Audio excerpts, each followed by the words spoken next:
Paltziner here with Dr. Jonathan Cutler, foot and ankle surgeon from the South Florida Foot and Ankle Centers, offices throughout Palm Beach County. Welcome, John. Thank you very much. Great to be here. Yeah, looking forward to this.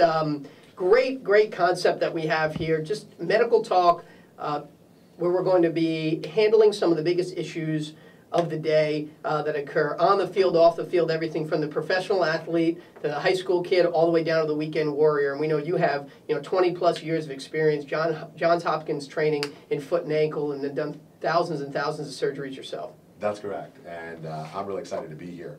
I think this is going to be truly informative for all of the people in Palm Beach County, and as we're on the podcast on 760.com, we're going to go out throughout the world. Absolutely. So I think this is going to be great, and we have, fortunately in Palm Beach County, we have tremendous amount of top quality surgeons from all over the country who come down here because of the population of a lot of sports medicine down here and geriatric, and they have a combination of doing both.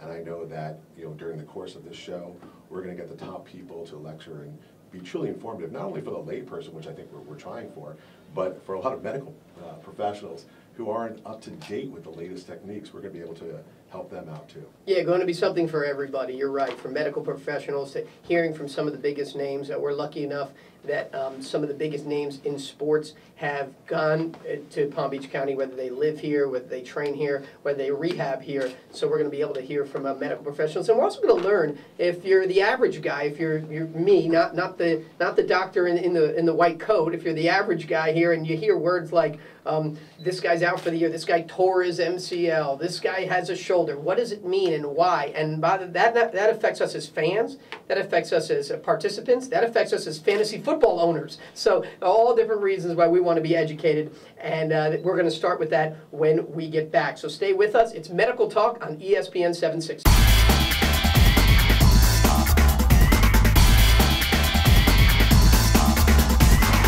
ESPN 760, Steve Paltziner, Dr. Jonathan Cutler from South Florida Foot and Ankle Centers. And John, we welcome in our guest today. A real privilege to have with us really one of the most highly regarded surgeons in the area and beyond. He specializes in sports medicine and orthopedic surgeon with the Orthopedic Center of Palm Beach County. It's Dr. Mark Matarazzo joining us today on Medical Talk. Thanks for being here, Doc. Thanks for having me. It's a pleasure to be here. Well, I'm really excited to have Dr. Matarazzo here. He's actually, I've known about him for many, many years. I've seen a lot of his work, and his patients have done phenomenal. And Dr. Matarazzo's specialty is sports medicine, where I'm looking at his resume here, and if I had to go list everything on his resume, Steve, we could be here for like a long time. It's 5 pages, and it's all good stuff. Trained in New York, Philadelphia, performed thousands of surgeries. Is a real specialty on the knee. I think we're gonna learn a lot and get a terrific education today from Dr. Matarazzo. Yeah, basically, I'm just looking at some of the presentations and publications. It's pages long. And what we really brought Dr. Matarazzo here today is to talk about his real specialty is the knee. The knee, Steve, is a real complex joint which has multi-ligaments, multi-bones, meniscus, all these different words that, maybe I understand a little bit, but the average person doesn't understand. And I'd like to ask Dr. Matarazzo today, tell us about the knee. Tell us why the knee is so complex. Why, what does meniscus mean? I'm not even sure what that word means. It's something about the anterior and posterior cruciate ligaments. It's a pretty complex joint, and I would wonder if you could break it down for some of our listeners into a more simple form. Okay. The knee is primarily made up of 2 bones, the tibia, the shin bone, and the femur bone, which is the thigh bone. Predominantly, the knee flexes and bends. You straighten it or you can bend it. But there is some rotational component to it, and that plays a part in ligament injuries. Between the 2, or on the ends of the bones, there's articular cartilage, which is a smooth, soft but firm tissue that lets the joints glide over one another without much friction. Between those 2 bones, there are 2 menisci, which are basically 2 C-shaped cushions that sit between the bones. those help to distribute the load and distribute the stress across the knee and take some of the impact off of the knee, and they also provide some of the secondary stabilizers. They help the ligaments in terms of keeping the knee in place. How about, we talk about, an anterior, let's go a little bit, let's fast forward a I little think bit. even maybe just sort of go a little broader and say, why are so many injuries occur in and around the knee? And that's everybody from teenagers to the most trained specimens in professional sports. Right. Well, I mean, obviously some people are born and they develop in certain ways that make them prone to injury. But most of the time, these people that are injuring themselves are putting their knee in an at-risk position, and the ligaments or the tendons or the structures that support the knee can't hold that stress, and they give or break or tear. A lot of patients, come in to see me, and they use these words, pronation, supination. I'm not sure they understand what they mean, but are those some of the reasons when someone pronates or supinates that can cause some of those injuries on a chronic basis or an acute basis? Yeah, pronation, supination is generally talked about when you're talking about wrist movement and hand movement or foot and ankle movement. The knee is mostly flexion, extension, and rotation. There's 4 major ligaments of the knee, the ACL and the PCL. Those are the anterior and the posterior cruciate ligaments. Those are really important for the knee going forward and back, and to some degree a rotational support. The collateral ligaments, which would be the medial collateral, the lateral collateral ligaments, would provide support on a side-to-side basis. Commonly you'll injure, you'll hear an athlete has an ACL and an MCL injury. The problem with that is that you're losing, some anterior to posterior or front to back support, but then you're also losing some of the support to the side. So, the rotational stability is disrupted, and it's a much more difficult injury to treat and to come back from. When you hear the words ACL, MCL, PCL, LCL, it sounds like though ACL is the most dreaded of them all. At least that's what we've all been led to believe. Why is that? Why is that one so much more of a difficult recovery? Well, the ACL is probably the most commonly torn ligament that needs to be fixed. The ACL is critical for athletes that are pivoting and changing direction, stopping on a dime, changing direction, cutting. Without an ACL, it's very difficult for your knee to keep the stability and allow you to plant and cut. Really, probably the most dreaded injury would be a PCL injury with what we call the posterolateral corner, which is very difficult to rebound from, particularly to get back to sports. But fortunately, it's a much less common injury. It's usually associated with major, trauma and car crashes and such. And that's one of the things I'm interested today about is, when we hear this thing, you talk about fantasy football, and my kids are truly involved with that to a great extent, as you probably know. But when we hear about a posterior cruciate ligament on an NFL player or an NBA player, would you call that a career-ending injury for them? Well, you talk about the posterior cruciate ligament, surprisingly enough, a lot of athletes can play with partially PCL tears, and sometimes even isolated, complete tears of the posterior cruciate ligament. So, if you combine that with a rotational instability, a lateral collateral ligament or posterolateral corner injury, then it becomes much more, career threatening.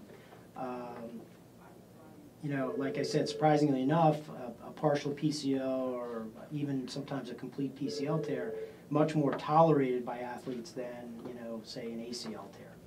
Well, it's also quite interesting, just this last weekend when the Dolphins played the Jets, we had 2 all-pro knee injuries that occurred. One was Reggie Bush. Mm-hmm. Which the MRI showed, I think he was okay and will be able to return. Yeah, they showed a contusion, so he should be fine. Right, which is good for us Dolphin fans if we can ever pick up. And 2, for all the Jet fans that are down here, their all-pro quarterback Revis had a severe ACL injury. Yeah, not only is that, it's obviously a devastating injury for Jets fans, as Revis's season will be over. But if you could take us into that a little bit, because you hear it's a non-contact ACL, and we're thinking these guys are the greatest athletes in the world. How is he out for the year now when nobody touched him? Right. Well, interestingly, most ACL tears are a product of a non-contact injury. And usually what happens is the foot is planted on a surface and the knee is either, or the knee is planting and the person is changing direction or, twisting the knee, and that's when the ACL will get, it'll lengthen to a degree, and then if the force continues, it will fail at that point. And is that so in an instant where, because you're talking about players with the quick twitch muscle ability in the world, does it happen in such a millisecond that it doesn't get up to their brain to react before they can stop from being in harm's way? Right. The vast majority of them are instantaneous. The patient will either feel a pop or they'll hear a pop, and their knee will. If you talk to them, they'll say their knee felt like it shifted out of place and came back. And what that is, it really did just shift out of place. The ligament failed and the knee shifted past where it's supposed to, and then it came back into place. Steve Balatina, Dr. John Cutler, of course, here on Medical Talk on ESPN 760, having a fascinating conversation with Dr. Mark Matarazzo. He is the orthopedic surgeon specializing in sports medicine for the Orthopedic Center of Palm Beach County. And we're talking a little bit right now about when some professional athletes have those ACL injuries. You wonder the investments teams make into players, into trainers, into preparation, into preventative care. Is there anything that can be done, that teams, that leagues can be done? Field conditions, types of shoes and sneakers, and maybe that's probably an area too that John has a lot of expertise in. That can, because you're talking about millions of dollars in investments, and a case like Revis, that could be the cost of the Jets' season, could cause the difference between making the playoffs and not. Right. There are various prevention programs that are available. Certainly equipment can help. The surfaces have been changed from the AstroTurf. That used to be a much harder, firmer surface. They've changed cleats to try to decrease that planting, that really firm planting in the ground. Linemen generally wear braces. The college, all the collegiate linemen are required to wear braces. So that's preventative. That's not because of injuries that they suffered. That's all preventative. Yeah, all the college linemen will have the same brace if you look closely. A lot of it has to do with mechanics, especially in young women. What we've found is that young women, when they land from a jumping position, their knees go into different angles than males, and the risk of an ACL injury in a younger female is probably 6 times greater than a comparable male. So particularly in younger women, there's a lot of prevention programs out there. Stability and strength around the knee obviously is paramount, and bracing, changes in equipment. So they are doing some type of preventative nature. Oh yeah, these injuries occur. these are. Like you said, this is an investment. They're not just throwing these athletes out there. They're trying to take precautions, but especially at the professional level. These guys are so much faster and so much stronger, and the forces that they generate. the body just cannot take it. So take me through, let's stay on the ACL topic for a little bit, the anterior cruciate ligament. Sure. That rupture occurs, what happens next? Typically what will happen is, that the team physician will run out and they'll do a test, what's called a Lockman test. And you try to do that as quickly as possible before, all of the swelling and the pain starts. And you can generally get a little bit of a feeling as to whether the ACL has been hit Out there, by Dr. Lockman. And it's basically, you put the knee in a certain amount of flexion and you try to translate the knee in the direction that the ACL would prevent it to translate. And if you can get a little bit of extra translation, that would suggest that the ACL is torn. Typically, those patients those athletes won't be able to get back and play because their knee will be unstable and swollen. Generally, an MRI is ordered, and you can confirm the injury. Once you've confirmed an ACL injury, these knees are very swollen, they're stiff, they're tight. Most of the time, these athletes will undergo some preliminary physical therapy to decrease the swelling, decrease the trauma around the knee, get the soft tissue envelope to heal a little bit, regain their motion, and then at that point, they're usually deemed ready for reconstruction of the ligament. So that would be how long would that be? From the time of the injury to the time you decide to do surgery. Right. How long is that going? If you're talking about a professional athlete, they get paid to go to work to do therapy. So, they're going to be worked on 8 hours a day. And it'll probably take anywhere from, 2 to 4 weeks to prepare the knee. And would that go same for the weekend warrior or the high school kid? We know you're involved with several high schools, Park Vista, Village Academy, St. Lucius, in Boynton Beach, the example you just gave us about what happens when the injury occurs, is that translated down to the high school level? They do the Lockman test and then the same kind of preparation before surgery? Yeah, typically, the sequence of events would be the same. The resources aren't necessarily there to get, these kids into therapy, all day, every day. But, we usually get them to see a therapist. They'll work with their trainers. They can work with their trainers on a more day-to-day basis, and they'll do therapy, several times a week. And, like I said, typically 2, 3, 4 weeks go by. We'll check them every week or so. And once their swelling is down and they have much better range of motion, then we'll, get them scheduled for their reconstruction. So Steve, just to explain to you, as Dr. Matarazzo, I'm sure, is bombarded with medical companies, orthopedic companies coming to him saying to use this. All day long, different companies are coming out with the newest, latest techniques on how to get different injuries better. Dr. Matarazzo, in your practice, what have you found that has helped heal some of these ACLs on a more rapid basis than other procedures? Right. Well, the ACL is fascinating, and over the last couple of years, surprisingly, there have been huge strides made in ACL reconstruction. And a lot of it stems from some of the work by Dr. Freddie Fu at University of Pittsburgh, who sort of recognized that the standard way of treating the ACL was non-anatomic. In other words, most surgeons were placing the graft. When you reconstruct the ACL, you're basically replacing their ligament with a graft, which is tissue from some other source. We're actually, and I was, guilty of myself, and that's what we learned, we were placing the graft in a non-anatomic position, which means it was not replicating the original ACL. Dr. Fu and a lot of other surgeons around the world recognized that this was not anatomic, and he pioneered techniques to replicate and to put the ACL back where it belongs.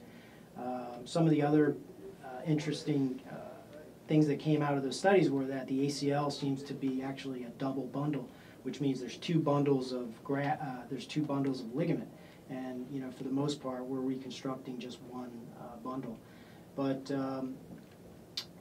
Dr. Fu and through Smith and Nephew, who developed a lot of new equipment that allows us to better replicate that anatomic alignment of the ACL, I think we are fixing them in a much better way recently.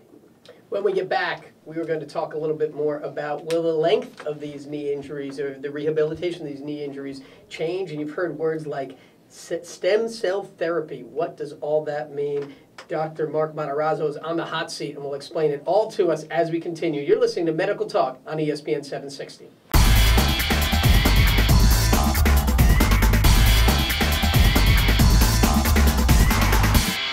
Welcome back to Medical Talk on ESPN 760. Steve Pollen Sr., Dr. Jonathan Cutler from the South Florida Foot and Ankle Centers. We'll be doing this each and every month, talking about some of the most prevalent and serious injuries going on that affect everything from the professional athlete to the weekend warrior. We're lucky enough to be joined by orthopedic surgeon specializing in sports medicine, Dr. Mark Matarazzo, who's joining us this week, talking a lot about the knee. We've had a really fascinating conversation, learned more about the ACL than I ever thought I would want to know. But in today's day and age, whether you're a weekend warrior, whether you're a fan of a team, if you play fantasy sports, we even know there's a couple people that wager on games from time to time, hopefully by all legal means, want to know what all of this stuff means, and I've really gotten a great education about what happens with the knee, what the basis of the knee is, why an ACL injury occurs, what immediately happens when an ACL injury occurs. Now let's talk about the actual surgery and John, and then this rehab, because everyone's always wondering, why does it take so long? Why are these guys out so long? Where are the advancements in medicine like there have been in so many other injury treatment and rehabilitation? And one of the things that we hit on before is that, I think you brought it up, is that the person gets the injury without contact. It just happens in midair. He plants, as Dr. Matarazzo said, he plants and then the knee goes. Well, it's not only for football that we talked about. We all know Derrick Rose, same type of thing. Basketball player was sitting there, just jumped up in the middle of his jump, went down, and probably one of the best players in the NBA, arguably, is out for the year. So I think it's important for the weekend guy to worry. It does happen to the top athletes where you're just sitting there and it happens. And I think that we have discussed everything, and the rehab is really where we're at now. And what's the average guy looking for rehab? What's the time that he's going to rehab? And let's say Steve and I play basketball against each other, and sometimes he actually makes a move on me, and then I have to sit out for a while. What's the sit-out time for this type of injury, the ACL? What's the rehab, and what's the whole total time in general? Okay, it's a great question. We like to say things in orthopedics are cyclical. So, we do things one way, and then we go back to doing them the way we used to do them, and then we have a new way to do them, and then usually we go back at some point and do them again like we used to. So, typically 6 months was a good time to get back to cutting and jumping and twisting after an ACL reconstruction.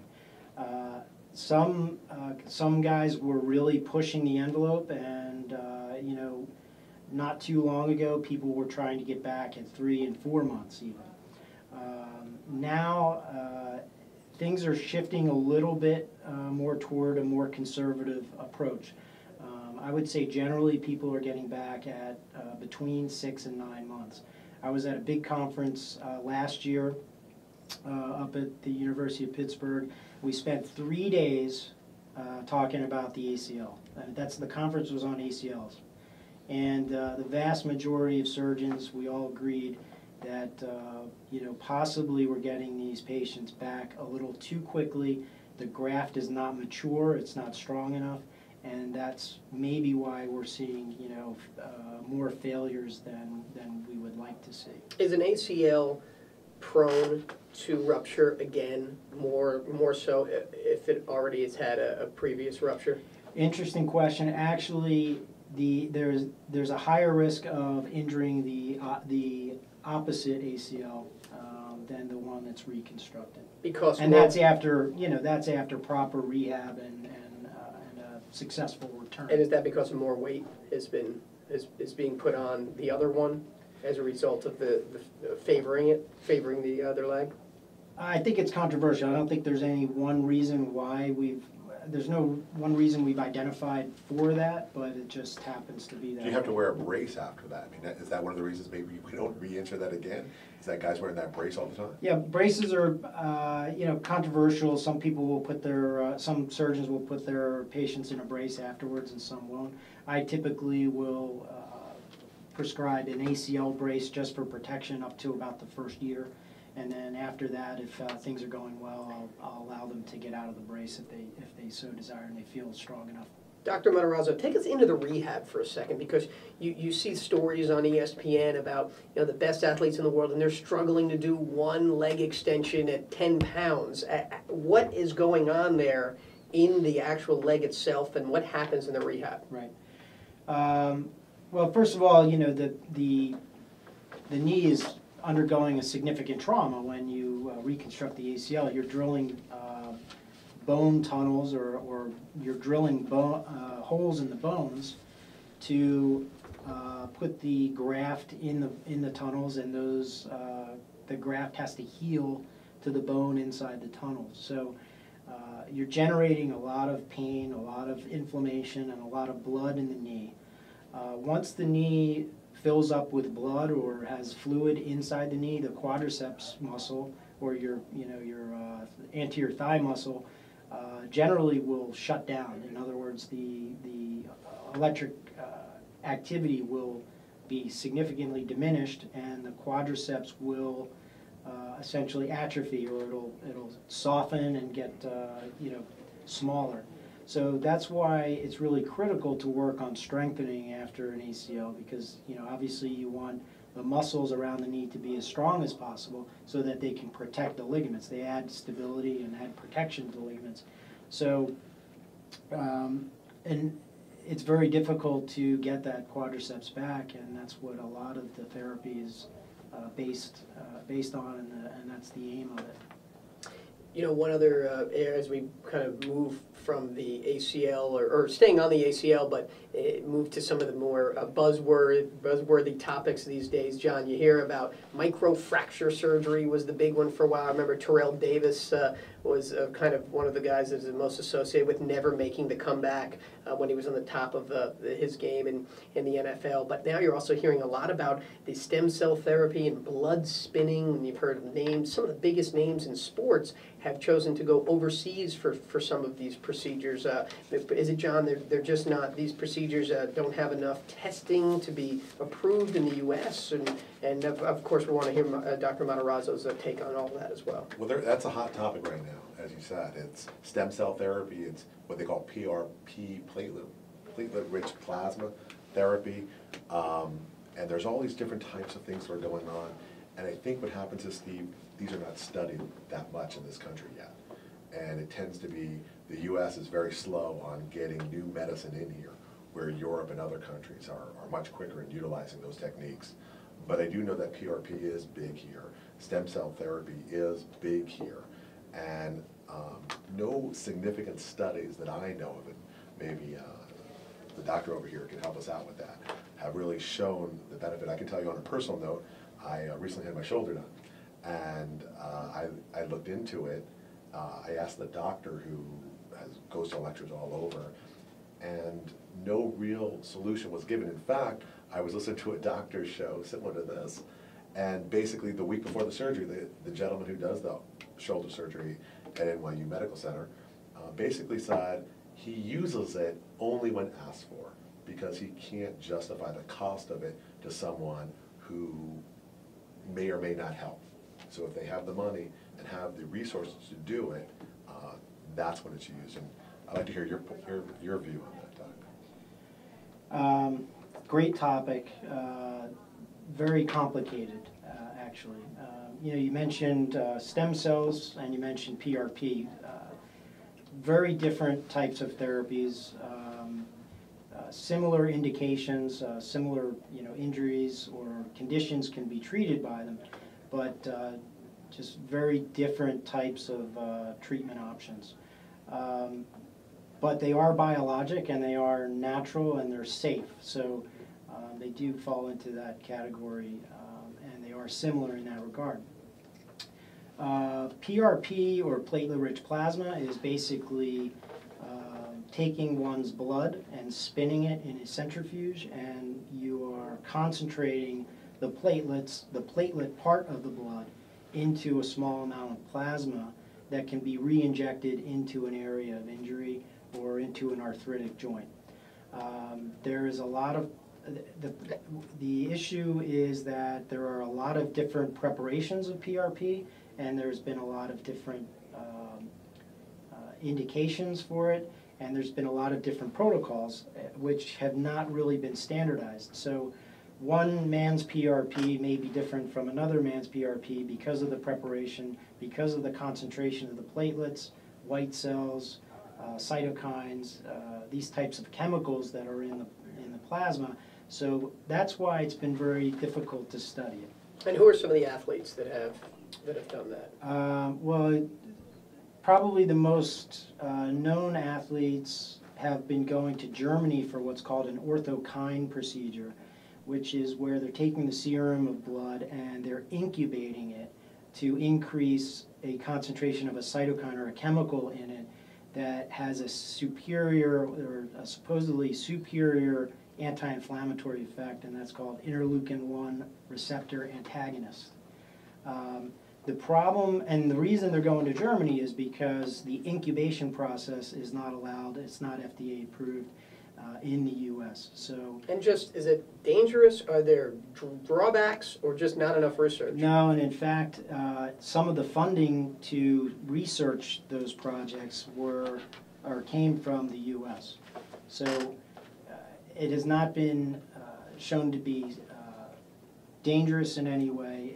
You're not adding outside chemicals. It's strictly the patient's blood, and it's very safe. And actually in the US we are able to replicate that to some degree with a photo activation LED light, and we're doing that currently. So will that be something that you see eventually being a more common treatment in the US? I think it's going to be extremely common, at some point. All the way down to the weekend warrior? Absolutely. 5 years, 20 years?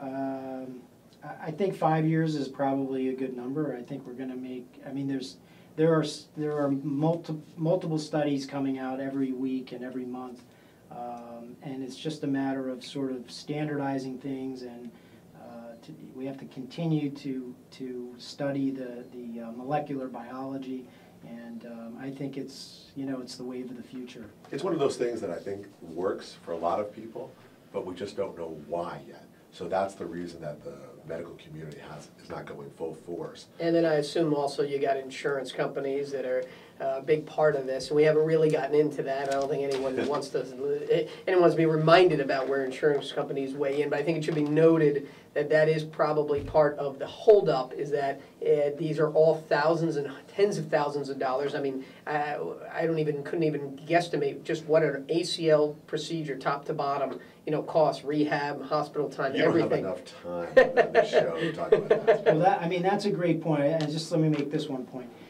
These PRP injections are treating patients, and they're essentially we're doing surgery without the surgery. So if you take all of the factors involved and you analyze them, the patient's not coming out of work. The patient is not in rehab. The patient doesn't need specialized equipment at home. They're not, off their feet, or they're not, not performing daily activities.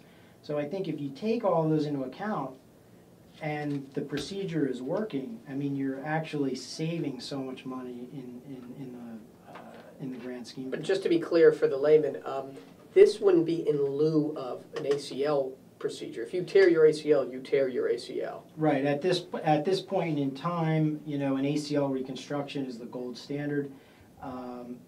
Now people are augmenting their ACLs. Now, we can get into people with multiple arthroscopic surgeries or have no ligaments left, or right. You can, I think at some point, hopefully we'll just put a scaffold in and stem cells, and we'll just regrow a normal ACL. Certainly that's not here, and that's a long ways away, but I think, that's something to shoot for. And I think stem cell is a natural segue. Stem cell, you had mentioned, is a completely different area, also another controversial area. Again, educate us, because we hear these words and these terms and know there's a lot of debate about them. Right. So stem cells would be harvesting basically worker cells. These are cells in your body that have not been programmed yet to do what they're supposed to do. In other words, they're like students at college, and you can put them in different tracks. They can, they can go into law, they can go into medicine, they can go into engineering, and all they need is to be stimulated to go down one track. So if you harvest these cells and you put them where you want them to be, and you stimulate them the right way, these cells will go to work and build tissue and decrease inflammation, and that's how stem cells work. I think that's the key too, is in both of those, is to decrease inflammation. That's what gets these people back together. In fact, Heinz Ward had an injury at the same time as Palomalo did, where the injury occurred because, or he attributes getting back to the field because of those therapies that he underwent. Great, interesting. So this debate is going to rage on as well, as far as legality, and I guess it's not as much about the legality and the approvals as it just the proofing process, that these are worthwhile, these are healthy, and then they become generally accepted. Right. Legality is an issue for certain techniques. There are companies that have been incubating the cells, and the FDA is just not allowing us to incubate cells.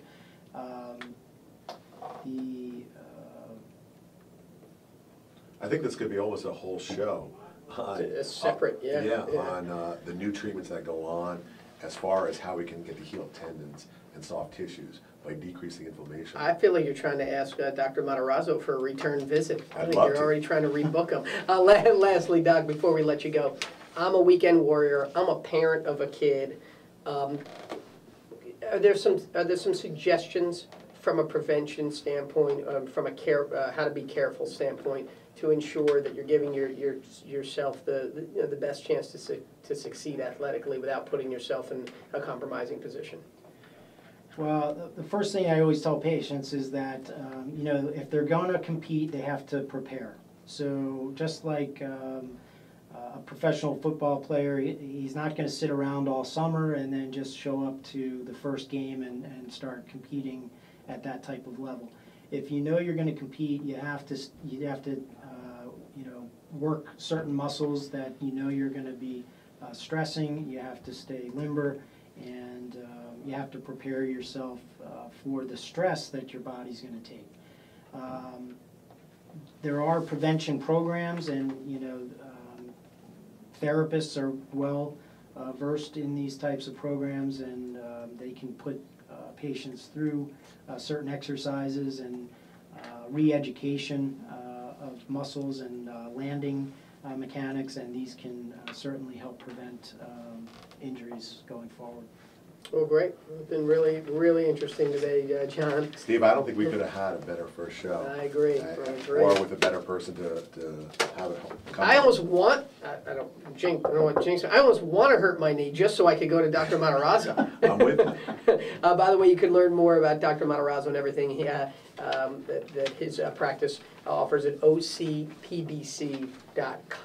That's ocpbc.com. If you're local, it's 561-967-6500. So Dr. Matarazzo, really fascinating and very educational. We thank you for joining us today. Thanks, guys. I appreciate it. You were great. Good time. You were great. John, man, learned a lot today about the knees. Everything from prevention to some of the terminology and what the future, and as well as what the future looks like. And I hope we'll both make better choices in how we prepare for our regular basketball games to the players we select on our fantasy football teams. I think you're right. I think the knee is such a complex joint, and I think Dr. Mazzarato brought it down so basic for us that we now can go forward and help try to prevent it ourselves with some of the techniques that he said, and hopefully we don't have to see him for that. I'd rather see him for other reasons than that. That's right. Well, thanks for joining us today, and we hope you'll join us next time on Medical Talk on ESPN 760.